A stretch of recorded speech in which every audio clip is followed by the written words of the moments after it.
All right, so we've just pulled the turbo off. The blades on the rear housing routed.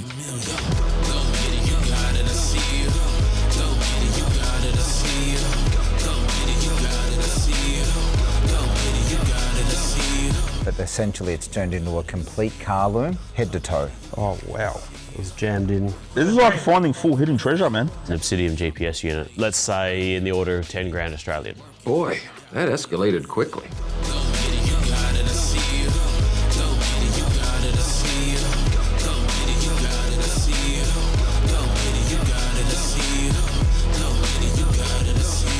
Welcome back to another Mac Daddy vlog. This one's a bit different and a bit more technical. We are gonna show you the full process from start to finish in an R34 GT-R of rewiring and converting it completely over to a motorsport grade mil spec and installing a full Motec Catalog, everything. The full catalog's getting thrown at Macked, and we're gonna walk you through the whole process and show you how it's done step by step. This is a bit more technical and a bit more different than what we're used to on the Mac Daddy vlog, but we wanna engage you guys and show you the technical side of things, not only the racing, troubles, and the fun side of things. So give us a like and some comments down below if you like this, and maybe we'll give you guys some more of this content. And if not, then we'll just keep showing you some fabulous racing and us going fast like we always do.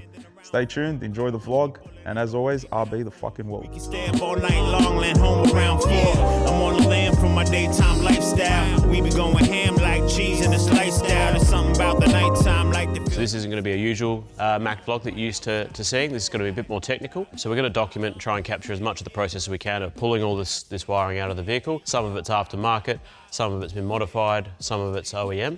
Get it all back, get it all on the floor, and then document putting the new wiring harness in it. As these cars have progressed, they get older, there's so many changes that are going on with them, especially once you get to a vehicle with over 2,000 horsepower.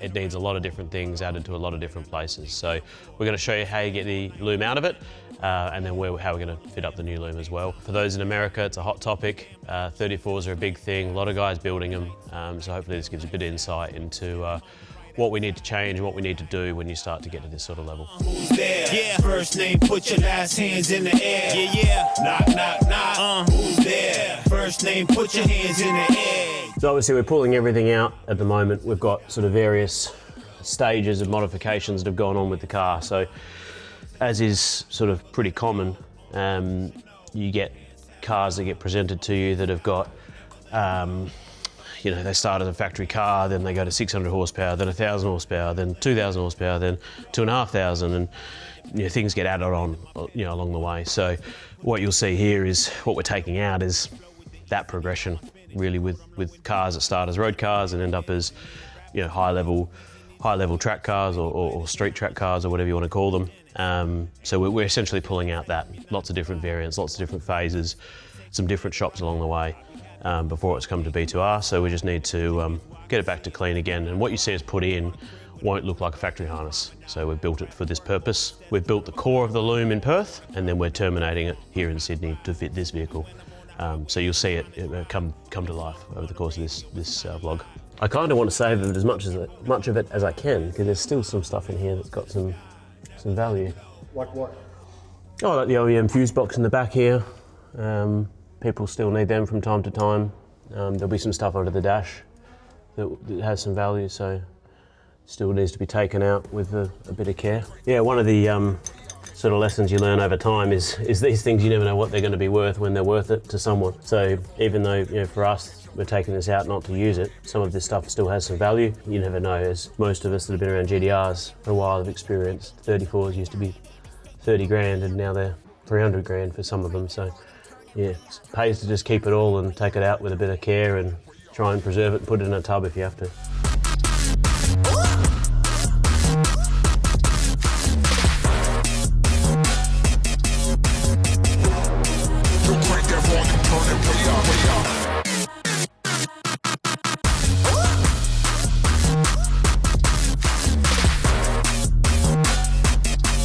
Put your hands, put your city, put your fans, put your state up.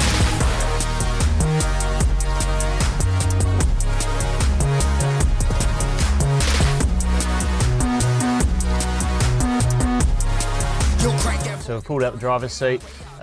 We found a Insta360 that Tom is adamant that Mac lost, so we'll leave that there. We've got a battery cable running through the centre of the car here.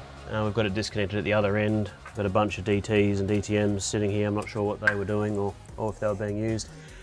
So I'm gonna get the passenger seat out next, centre console, get the wiring through to here and start de-pinning or sort of bringing the OEM sections of the rear loom up to the front quarters, which will have us sort of the rear of the car void of all its wiring. Then I'm going to move on to pulling the dash out of it, getting all the wiring out from beside there, all the battery cables that have run, and then we'll move on to the engine bay.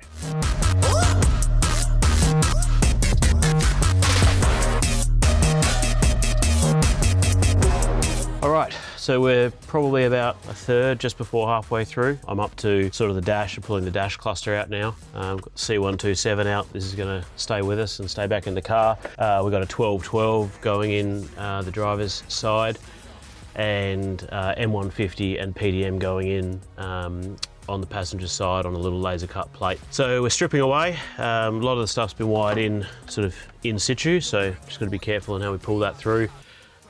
Being careful, load cells and shift position, gear position sensors and things are all going to be retained and reused. In terms of what I've seen so far, the actual OEM section of the loom, like what could go back into another car, is in pretty good order. Obviously, it's just, as I said before, it's things on top of things. We've got the power steering in the back. Power's had to be run up and down the car. We've got obviously the additional fuel pumps, nitrous control, nitrous heaters, and whatnot in the boot. So now that's all going to be contained into one harness running down the side of the car, rather than multiple runs as the car's evolved over time. Turn it way up, way up.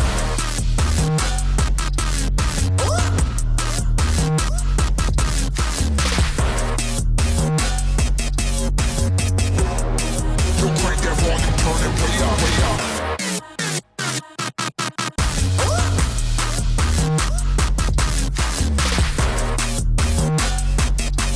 Put your hands, put your city, put your fans, put your state up.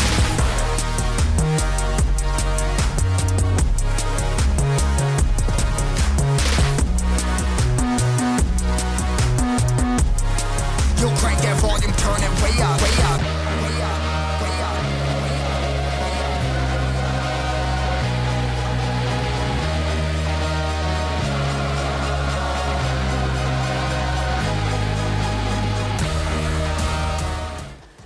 Hello, Tom. All right. How are you, buddy? You good? Yep. Oh, this is fucking far. Listen. Why does all car places have to be so far? Huh? I know, right? But I do come bearing gifts. This place looks sick, eh? It's almost too nice to be a workshop. I know, right? Fucking hell. Look at the glass and shit. When I say I come bearing gifts, that's a whole Motec Catalog right there. So, exciting stuff. There's also another little... Fucking wasp. Yep. Is it? That's a wasp. Is it attacking?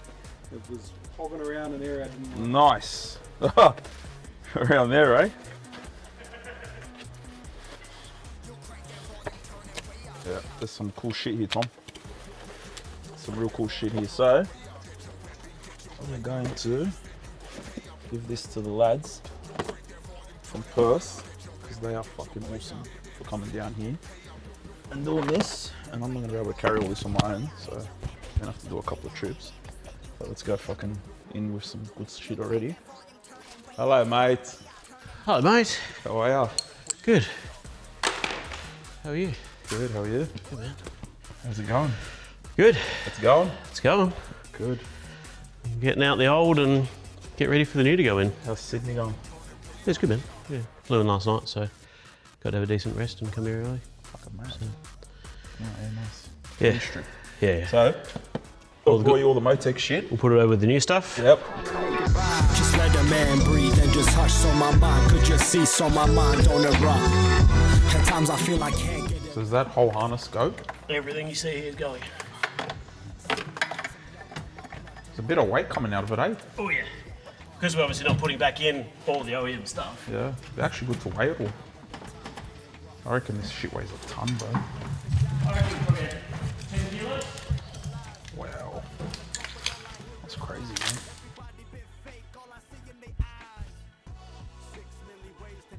So somewhere along the line here, there'll be like some shit going wrong or botched up, or just with age. Look how old that is, man. The OEM stuff's not too bad on this. I mean, they're relative, it's still not exact harness. Yeah. It's when you get to this sort of stuff. Like, it's just, when you get to this sort of stuff, like a lot of this I've just chopped out, but a lot of the time you'll get, you know, A loose one here. crimps will pull on each other, and it's just sort of, that's where you normally find your problems come from. Everybody been fake, all I see in their eyes.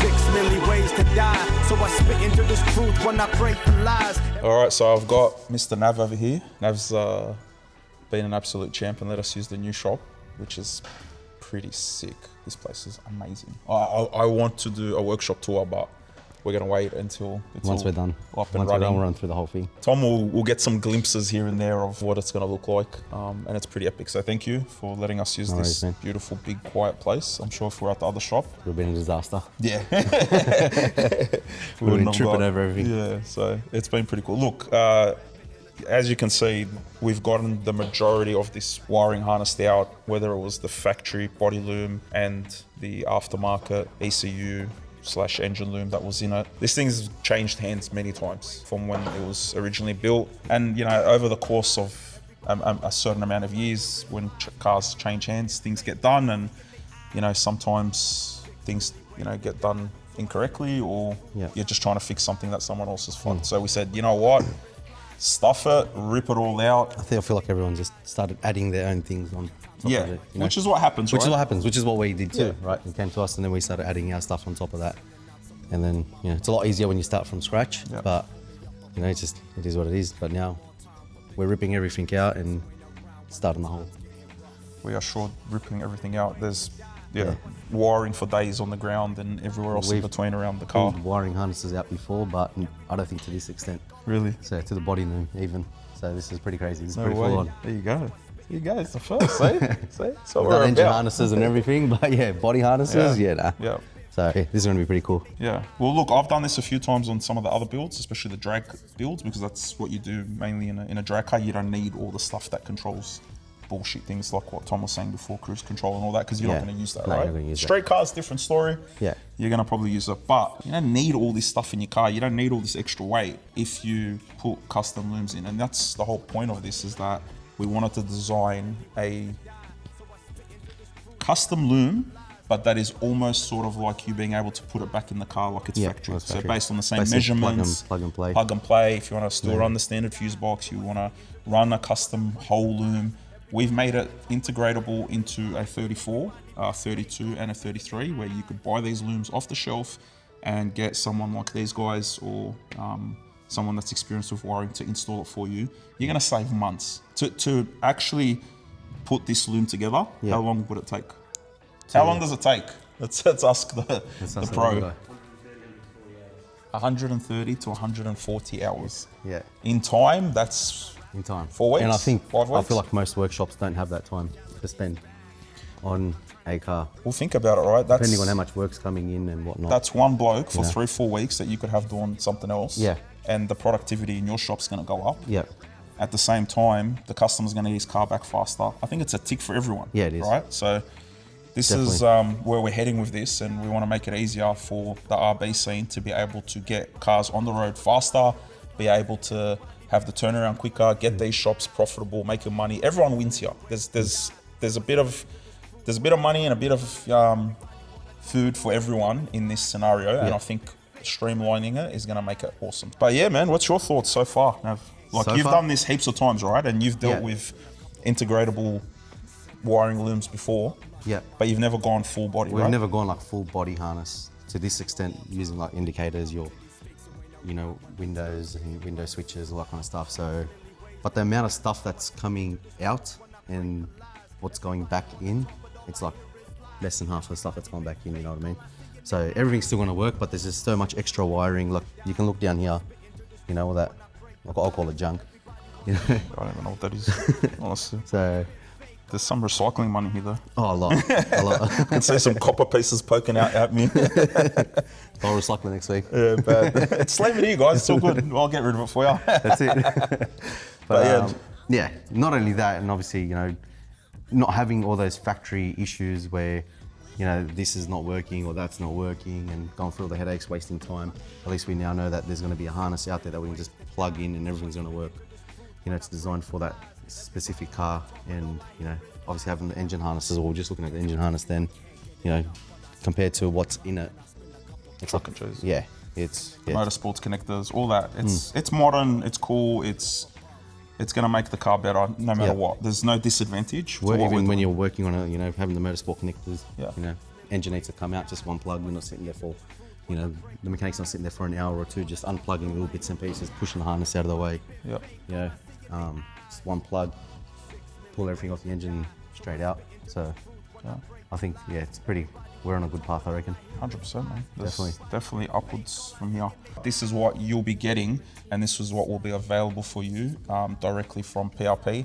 You'll be able to jump online and order this and get it sent out to you and get it installed real fast with all the other bits and pieces. So hopefully it works out the way that we're planning, and then it will be available to the masses. Yep. No, that'll be good. Yeah. To be honest, I think people could probably even do this at home Yeah? if they got... I wouldn't know where to start, but yep. You probably wouldn't. I'm just looking at it now going, No, I fuck. mean, like in terms of plugging it all in and stuff like that, you know, I'm buying sure. it off the shelf. 100%. You know? Yeah. Look, I think There's a lot of workshops out there that are very busy too, but, you know, Yeah. if you can take it to the workshop, take it to the workshop, get them to fit it up, or, you know, I'm guessing some of the stuff they can unplug themselves and fit a whole harness in if it's off the shelf. Yep. That's what it's designed for, to be plug and play, so. that's right. And it'll be integratable with all the different ECUs out there. So this isn't a Motec biased sort of exercise. Whatever you run, you know, it's a Haltech, a Link, a M-Tron, a Motec, whatever it is, we'll make it accessible for you to be able to plug your ECU into.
Hey Mac, Yo. check this one out. Oh, wow. It was jammed in. About to go through that heat shrink. So what did this control? This runs around the front of your fans, nitrous solenoids. It's got some labeling and all that. Yeah, boost control. Wastegate. Wow. And then So literally any wire in there could be compromised, and that could be a problem that you would be chasing forever, and you would never figure it out unless you pulled this out, right? Yeah. Wow. So what are we doing different to stop this from happening? So this was running through, out of the original ECU boot, through the wheel arch, which is where all the dry sump spew lines are running. And that was obviously, that's what's come down and crushed this. And then that was going across the top of the wheel arch in the left front wheel, which is getting quite complex in there because you've got your dry sump tank in there. So now we're going to have a mil-spec bulkhead on this side of the car and bring it across and then come this way through. Okay. But keep it, but the actual loom is very, very small. Yep. Because it's the fans So you don't come need through to the back. jam it between body parts and No. bits and pieces, which will end up causing that kind of a problem. Yeah. Yeah, and who knows, one night you might not have boost control or something like that, and you're stuck on wastegate spring pressure or whatnot, and you'll you'll pulse it and it won't pulse, and or it might move across the course of the night or something like that. Yep. Be intermittent. So that's what we're trying to fix. That's crazy, man. It's crazy to think that something like this could cause you an issue that you would chase forever. And it's always a wiring problem that ends up being the biggest thing. It's wiring, electronics, sensors, all that kind of stuff are the biggest problems with these things that I find that we always come across, because it's not clear cut. And as good as these ECUs are, and as good as, you know, they're made to detect problems, there's just some things that they don't pick up, and it requires you to actually find the problem like this. So another good reason why we've done this, and another good reason why we've made this loom the way that we have, so that when people do buy them off the shelf, we've made sure that we've allowed for this kind of stuff not to happen, because we've made it measured to the car, so you're not going to have to force it into places that it shouldn't have went, which are going to create problems. And this could have happened who knows when, and it could have been a problem that the boys have had to chase something for and rewire it, reroute it, who knows. But Yeah. that's crazy. It's an event ender, that's for sure.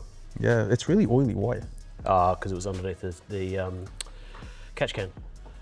Yeah, so I took the catch can out to get access to this, because Yep. it was all sitting down on it. And obviously the lines had some dribble come out of them. There you go. Nice. Cool. Enjoy, man. Power on. Yeah, go on. That shit's not light either, bro. Fuck me. I reckon there's a good 3-4 kilos there. That's just one of them. Like, I don't even know what that weighs. Yeah, it's probably another couple of kilos there.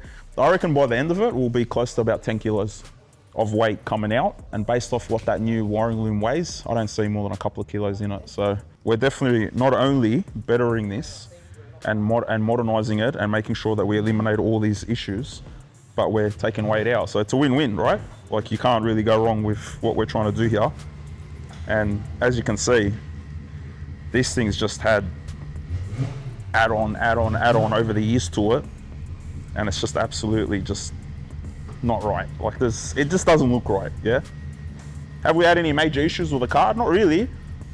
Have we had some electronic issues or issues that we've thought have been caused by something to do with wiring? Yes. We've had batteries being drained, we've had ignition issues, we've had all sorts of stuff that's happened that we've had to manually go through and fix via rerouting the wiring to bypass whatever's happened here. So if you're running a factory body loom in your GT-R, you got to remember these things are about 30 years old now. What do you expect? Like, there's going to be problems. Then if the car's gone through multiple hands and had work done to it, there's going to be a high chance that someone's something along the way. Not intentionally, but it just happens, right? Because you're working with something that's old or that's been touched before. So what we're trying to do is offer a product that is going to eliminate all this, make it easier for you to install, make it faster and better. It's a win-win, right? So it holds vacuum Vacuum for what? for the brakes. Yeah, but it'll be good if it was hooked up. Like, if it's just sitting there not hooked up, then I thought, what kind of braking is? What's the braking? What the f is it? Is that working? Well, there's no wires onto it. That's the only one. It's not hooked up enough. No. That's for the. I've cut that shit because it was all. Oh, you cut it? I just realised. Oh, okay. Makes So sense. it was probably hooked up. Probably was hooked up. Maybe it's like a tracking device. It's like a spy unit. It's been listening to everything you're saying. Is that the methanol tank you keep telling me about? That's the hidden one. What a bomb. So can we get rid of all that? Yeah, it's all on. You know what we should do? Can you hold that thing? Let me pull this line off. Fucking message that guy. Rocket. What do you need? That, but it's a small one. It just sits in the bay. Or we mount it under the guard.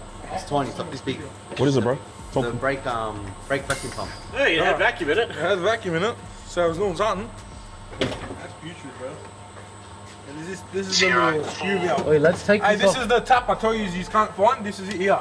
This is like finding full hidden treasure, man. Take this off and see if the jack's behind you. Take it out. Weight reduction. What's that? This power steering. What's this here? That's for the power steering. Is that meant to be like that? Just a fuse. What type is that? This is the tap. Remember I told you, you've got to dislocate your wrist to drain the spew tank? Why is there That's the oil? tap there. I reckon we should change this. All this breather shit, all the breathers for the gearbox, transfer case, everything, that's what these are. They're around here, and look, they're all leaking. Every single one of them's leaking. It's all diff oil, gearbox oil. That's why every time underneath your car there's like a blue thing. That's meant to be fire suppression. That's not really fire suppression either. So who's to blame for this? Shalora tip.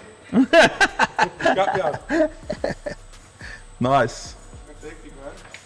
Nice. We just uncovered a new compartment with some hidden treasures. This guy's gonna weigh nothing, but Straight out. Keep pulling shit out of it. This tank looks like it weighs a lot too, bro. Get rid of that live line. What is There it? was this live line here for a kill switch or something, but he just bolted them together. When Oh yeah, well that's going now because when I we've got. took this out to change the tail lights, Fucking it hell. was dodgy, bro. Very dodgy. My tail lights look good now. Yeah, we're gonna put one under. We're gonna put Tail it. lights look good now, bro. Bro, they're hectic. See how bright they are? Yeah. It's proper, like, bright. I actually don't like the center. See how you can still see the LED dots in the center? I don't like that. I like the ring. Did you have to change the lens or no? Did it come complete? No. You have to you just swap this over.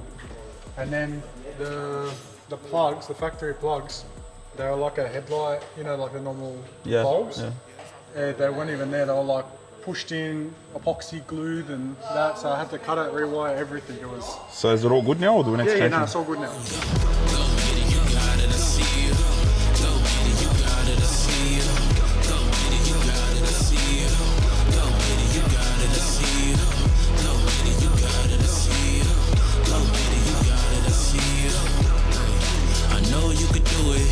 All you gotta do is put your mind to it. Wake up, I'm on to the next. All right, new day, Saturday morning here at B2R's new shop. Last night we got all the old wiring out of the car. We reckon it's about 35 kilos, but we're gonna get some scales and a tub later today and check it out. But lots of wiring came out of the car, mostly OE, but obviously the other auxiliary engine harnesses that we showed you yesterday. Take an opportunity to go through what we're going to put back in the car. So we've got the full Motec Catalog going back into it, and I'll talk to you about what they are. We start with the PDMs. The old wiring harness, as does most cars, runs a fuse box, relays, triggers, and things of that nature. This car is now going to run two PDMs, what's called a PDM 30 in the front, so 30 channels, and a PDM 15 in the rear, 15 channels of power output. They are digitally controlled digital fuse boxes, essentially. So they're going in the car to replace old fuses, old relays. What we have the ability to do there is log all of the current draw, all of the outputs within the dashes and within the network of the car. So big step up in terms of power control. E888 in front of us, that's an expansion or an IO module, but it has the advantage of we can put K-type thermocouples directly into it. They are our exhaust gas temperature sensors, and we also are going to run two port temperature sensors, which are actually K-types that bolt to the engine that will run through there. In front of the central dash, we've got an EMAP sensor, so that's measuring our exhaust back pressure within the exhaust manifold and turbine housing. We're looking for a ratio between the intake manifold pressure and exhaust manifold pressure. C1212 in the center, that's our main dash. That's going to be in front of Murad as he drives. Here we're looking at that, but it has no shift lights on it. C127 sits up in the center of the dashboard.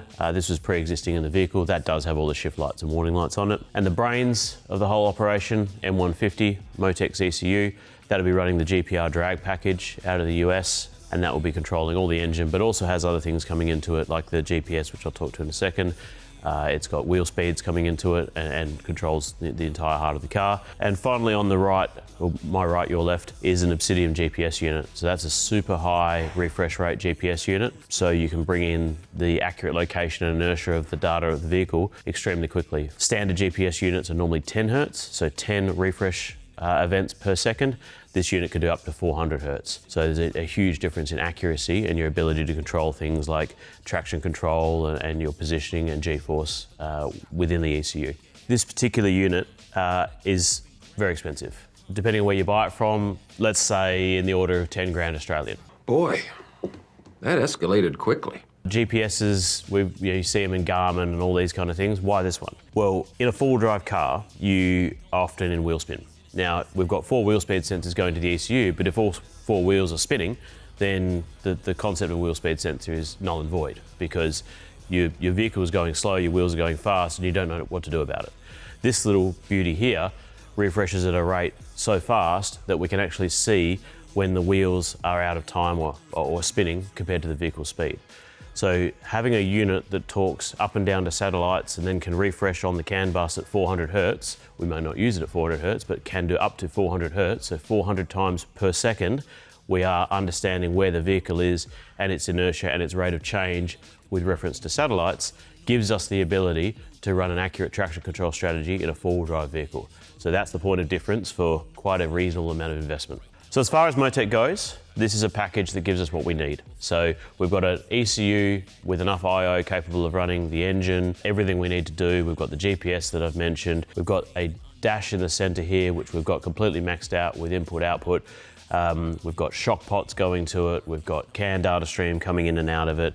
We'll have display creator on it, which is Motec's way that you can customize the screen and the display to Mac's request and put the data on that he wants. We've got our PDMs here, so we're not thinking about blowing fuses. We're not got relays falling out of holders. We've got our I/O module for our EGTs and our port temperatures. We've got E-maps. We've got everything we need, but none of it's of any use to us without a wiring harness. And here it is. Here is Mac's new wiring harness. We built the core out in Perth in WA. Mac has a lot of componentry in non-standard locations and a bit more bespokeness about the vehicle. So we've chosen to do the end termination of this loom on site. The product that we're bringing to market with PRP will be more of a plug-and-play option to suit a more standard setup where componentry is in the same locations. Very motorsport orientated. So we've got flame-proof braiding, we've got Raychem heat shrink, we've got mil-spec connectors. We're looking for serviceability on this loom. So we want to be able to plug and play, we want to be able to service the vehicle. We don't want anything soldered. It's all to be run as a motorsport vehicle. So what are the benefits of going with a loom of this nature at this level compared to an OEM plus? So for example, you've got your standard harness, you put a different computer in it, and you put wiring on top of wiring, as we've discussed before. Essentially, it's fit for purpose. So this vehicle's got, let's say, 20 additional sensors. It's got 12 injectors instead of 6. It's got coils that draw more power. It's got injectors that draw more power at high load. A custom loom or a replacement loom caters for that. It has bigger wiring, it has more amp draw capability through certain locations, but then every sensor and every component that's been added to the vehicle is all run through the same loom. So you don't have soldered connections through firewall holes and things of that nature, which is what we've seen become very frequent and more common as we look at vehicles that have been modified over the years. It's fit for purpose, it does the job, but also these cars are getting older. So if we think about a 32, for example, they're all 30, 34, 35 years old, and they've all been touched and clips have been broken and wiring harnesses have been pulled out of them, engines have been in and out. In racing, weight is everything. This particular vehicle, this particular application, we're looking for a substantial weight saving across the vehicle. Granted, in this application, we're taking out an entire OEM loom that had four-wheel drive controllers, ABS ECUs, air conditioning. We're not running any of that anymore. Four-wheel drive is being run directly from the Motec engine computer, and all the other modules are coming out of the car. So this gives us a fresh start, it gives us a fit-for-purpose start, and it gets us the right sensors and the right wire in the right location. I'm unchained, unfazed and unwilling. It's a new day, new world, we all winning. I'm up late, up early, I gotta get it. Keep working, now we gotta make a million. Go get it, you gotta see it. Go get it, you gotta see it. Go get it, you gotta see it. Go get it, you gotta see it. Go get it, you gotta see it. Go get it, you gotta see it. I know you could do it. All you gotta do is put your mind to it. Wake up, I'm on to the next. New day, I gotta do my best. It's Saturday night and I've come over to see the progress Josh and Nick are making on the car. Nick's over there buried in some wiring. I've had a look at the disastrous mess that's come out of it, the noodle worm that's come out of it, and it looks like the car's going to be about 40 kilos lighter. Yeah, we reckon 35 kilos came out of it, 15 going back in, we'll see. But. Well, that's what happens when you go to more of a motorsport level setup. Now, speaking about that, we've been planning this for quite a while, and we've come up with a club and pro level kit.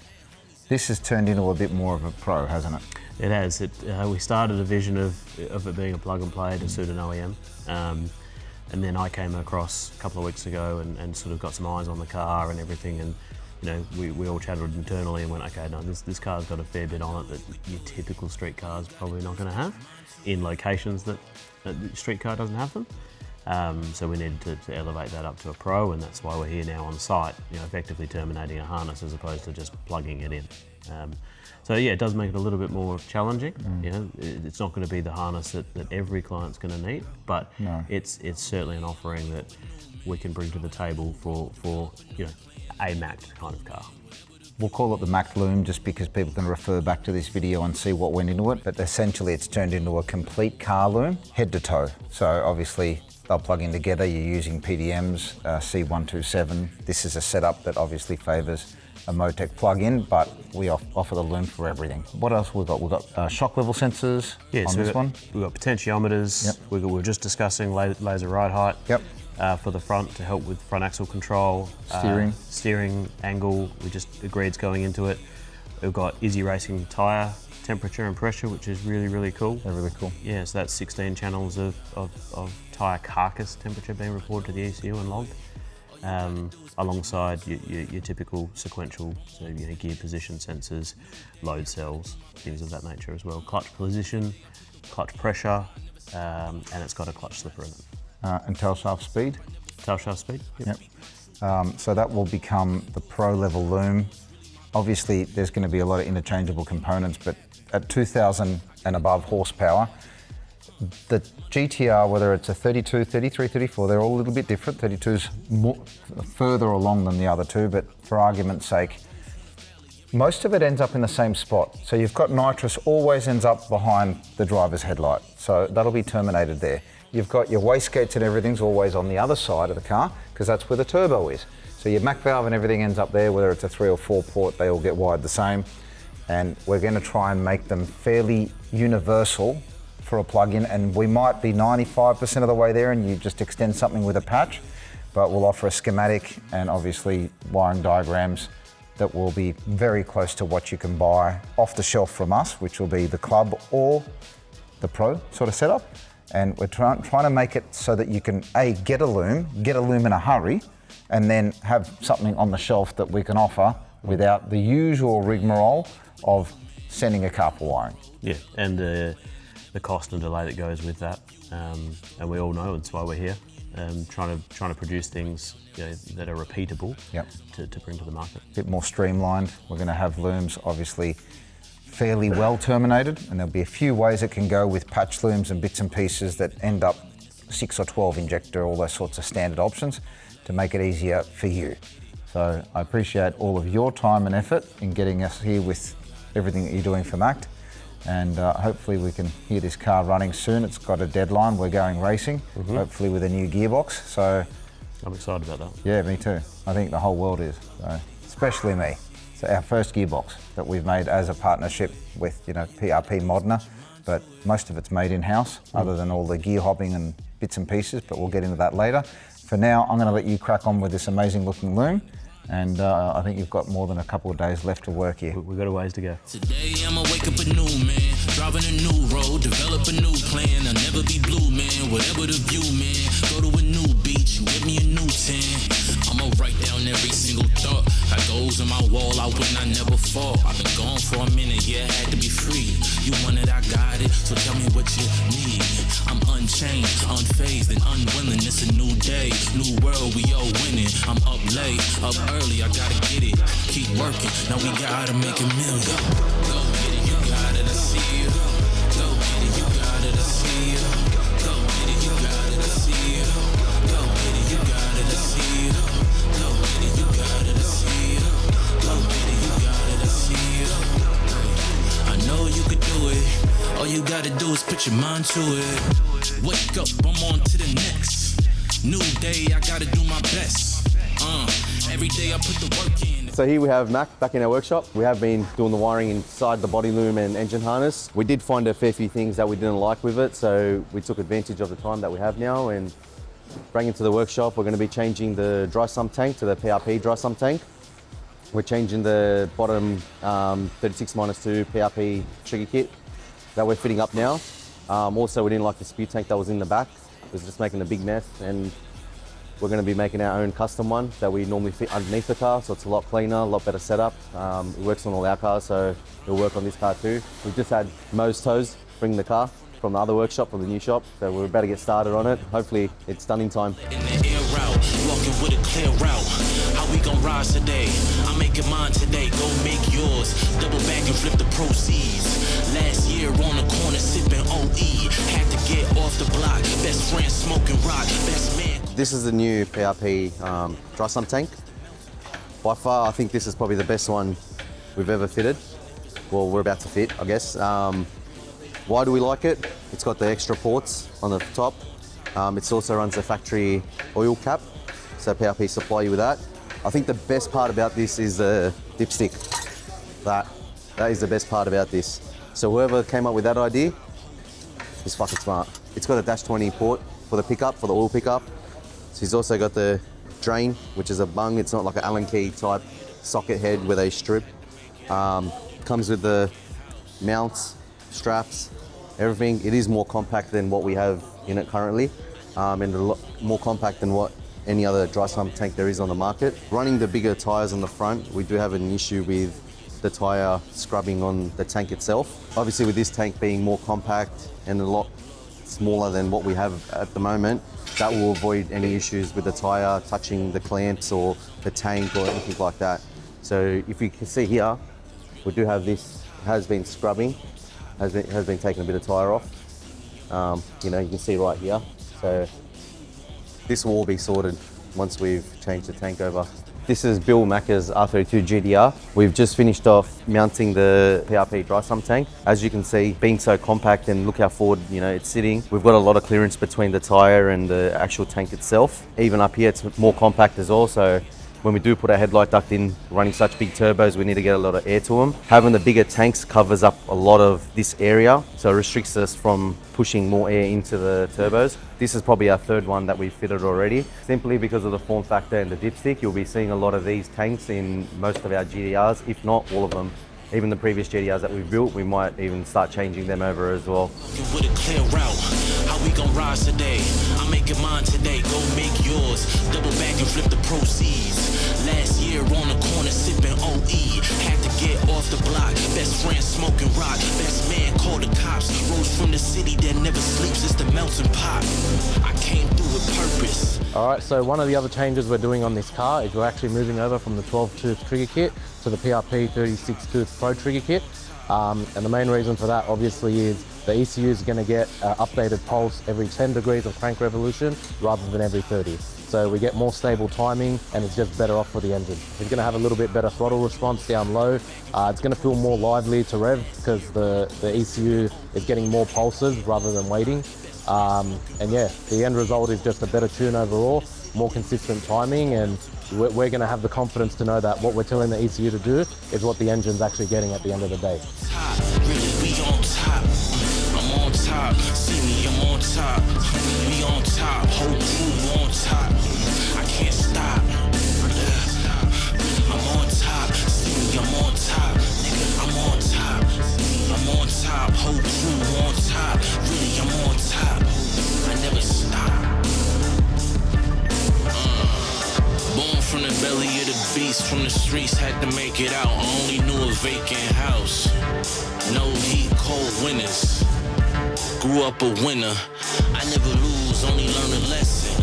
I'm a mutant, master splinter, past the finish. Now my goal infinity, victorious. Mine in the future. So give us an update on what we're changing now, seeing that all we were meant to be doing was doing a wiring loom, but now I think we've...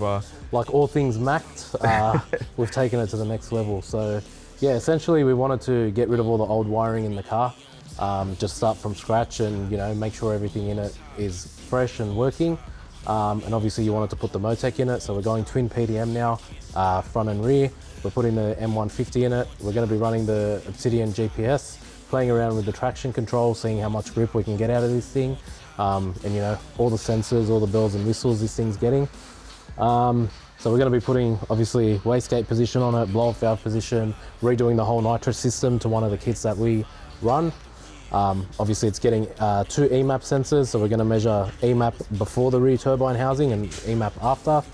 And yeah, we're just trying to get as much data out of this thing so we can obviously keep chasing and keep getting faster with it.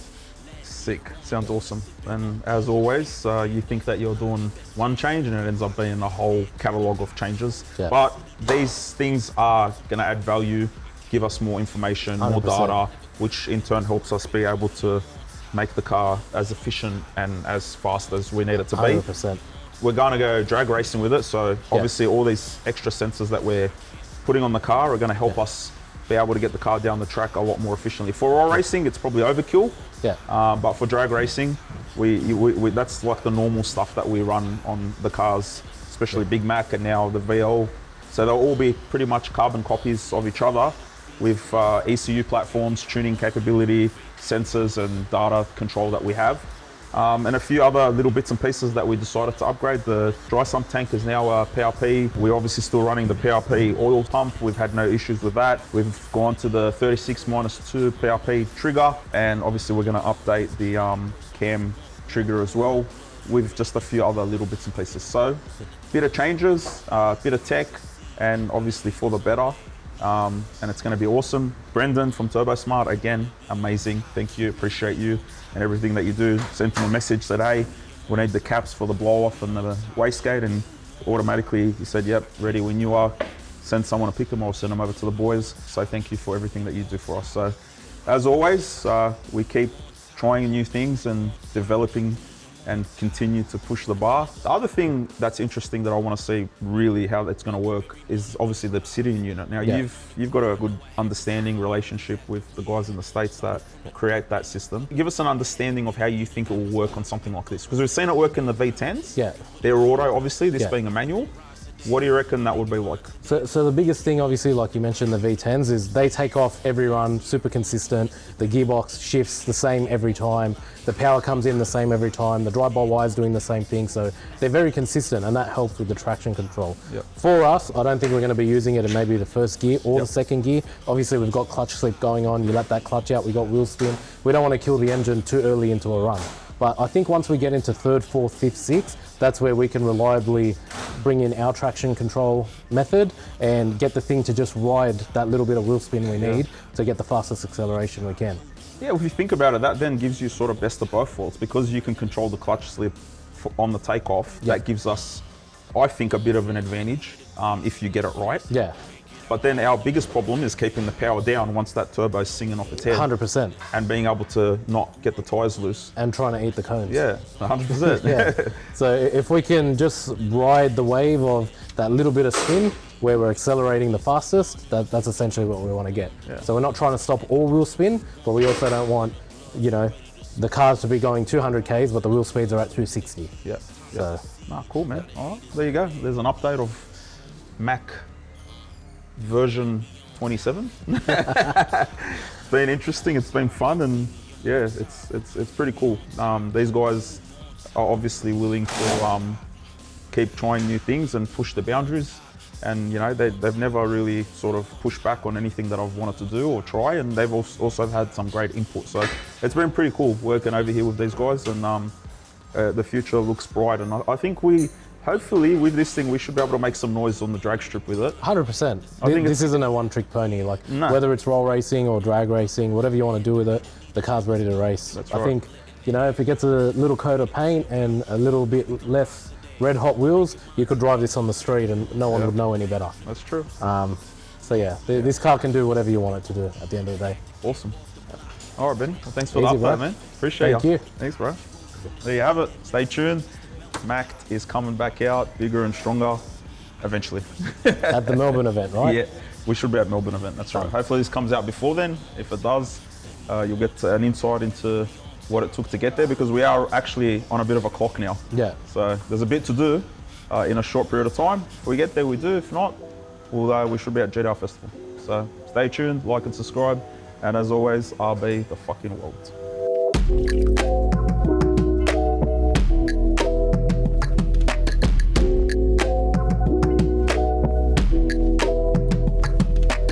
All right, so we've just pulled the turbo off because we obviously got to weld some fittings into the manifold and the back housing of the turbo, and we've realised that the blades on the rear housing are, as you can see, rooted. So we're gonna have to see what we're gonna do about that, but you can see that every tooth here's had a bit of every blade here's had a bit of a hard time. So not sure what we're gonna do about that, but what's causing that is a good question, and why it's happening. It's a new turbo. We haven't really used it that much in the grand scheme of things. So for it to be that fucking rooted, there's probably something up. We do know that this thing's tapped out and it's at its wit's end with power. So whether it's making too much steam than it should or not, I don't know, but definitely something to look into. But there you go. So you might not even realise that you have issues like this until you look and inspect. So seen this happen before on bigger turbos, like the 111s. So I'm not sure if it's a common problem or if it's just something due to a mechanical issue, but we'll send it over to Precision and see what they have to say about it and go from there. But there you go, little things like that can just pop up and change the game plan. And that's why sometimes you plan, but something will hold you up.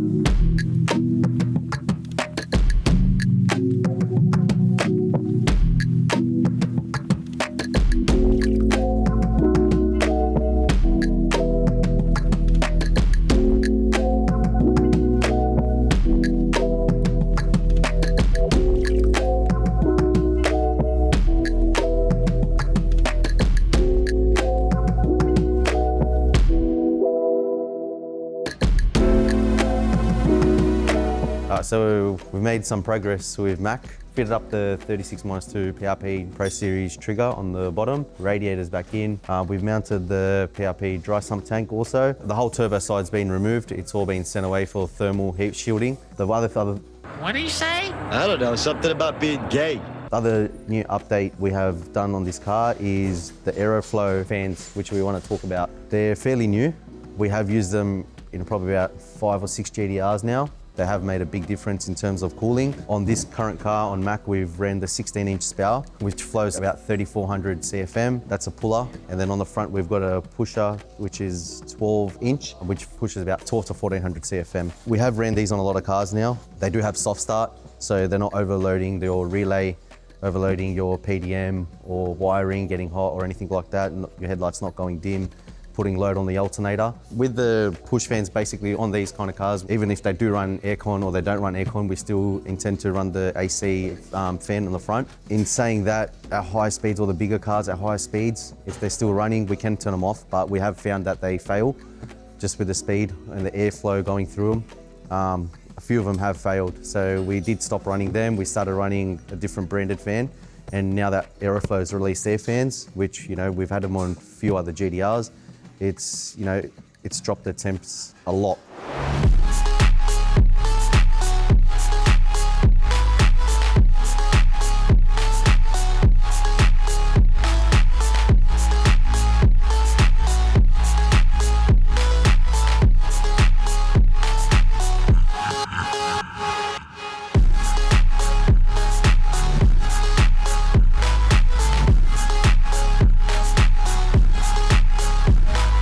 So that's the old spew tank that was in the boot. Really nothing wrong with it, to be honest with you, but the way we do our cars, everything's underneath the car, so it's just a lot cleaner, a lot nicer, and just easy access to, if we need to drain it or whatnot. Yeah, so that's been removed now.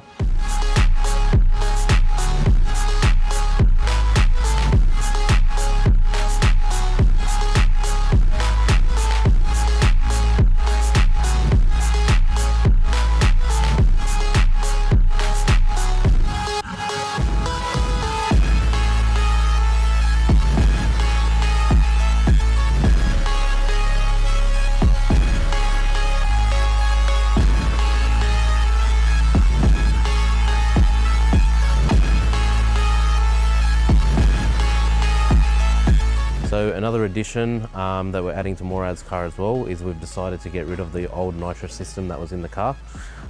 We've put one of our B2R kits in it that we run in everything. So it's a billet nitrous outlet blanket with the built-in bottle warmer that's integrated into it. So you don't have to run any ugly, bottle warmers and stuff like that. It also runs a bigger shot. We're going to have a bigger line running to the front so we can finally put nitrous in this thing.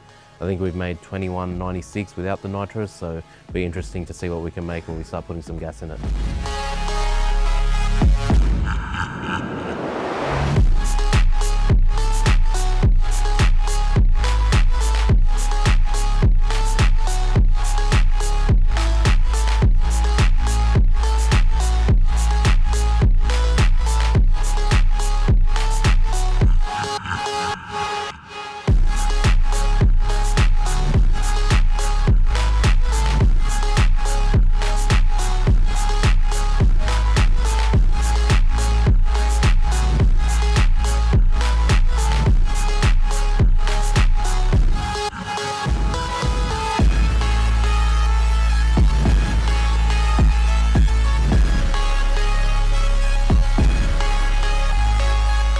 So another addition we're putting on Macked, since I thought the PDM and ECU config was a bit too easy and I wanted to make it a bit more hard, is we're running a automatic bottle opener and closer for the nitrous.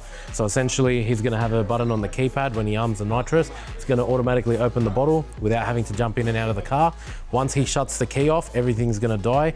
I'm then going to have a timer to shut the NOS bottle so that you'd never even have to worry about it, never have to think about it. It's just automatic process.